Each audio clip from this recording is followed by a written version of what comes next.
যে জিনিস আপনার জন্য তৈরি হয়েছে সেই জিনিস আপনি যেভাবেই হোক আপনি পাবেন। সৃষ্টিকর্তা ওই জিনিসটা আপনার জন্যই তৈরি করেছেন। সো আপনার হক কেউ মারতে পারবে না। সো অনর্থক এত টেনশন, এত চিন্তা ভাবনা করে তো আসলে কোনো লাভ নাই। আপনার যদি সৃষ্টিকর্তা আপনার জন্য ভালো কিছু রাখে তবে অবশ্যই সেটা আপনি পাবেন। আর সৃষ্টিকর্তা যেটা চান, সৃষ্টিকর্তার যা প্ল্যান, সেই প্ল্যানের বাইরে আপনি আমরা কখনোই যেতে পারবো না।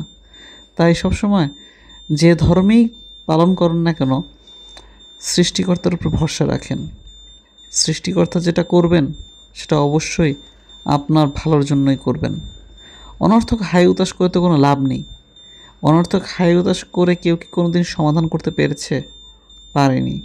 কোনোদিন কেউ যখন সমাধান করতে পারেনি, ভবিষ্যতেও কেউ কোনোদিন সমাধান করতে পারবে না।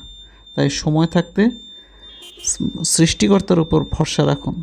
সৃষ্টিকর্তা কখনোই আপনাকে খালি হাতে ফেরত পাঠাবেন না।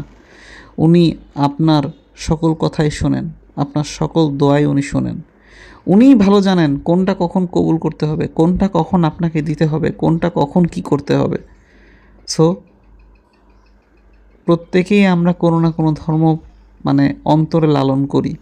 সো সেই ধর্মকে আমরা ভালোভাবে অন্তরে যদি লালন করি, সেই ধর্মের সৃষ্টিকর্তাকে যদি আমরা বিশ্বাস করে থাকি, তবে তার কাজকর্মকেও সে কখন কোনটা দিবে সেই ব্যাপারগুলোর উপরেও আমাদের আস্থা অন্ধভাবে রাখা উচিত।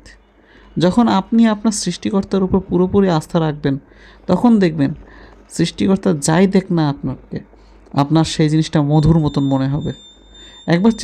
একবার মানে ওইভাবে করে ভেবেই দেখেন না, দেখবেন জীবনটা অনেক সহজ, জীবনটা অনেক সুন্দর।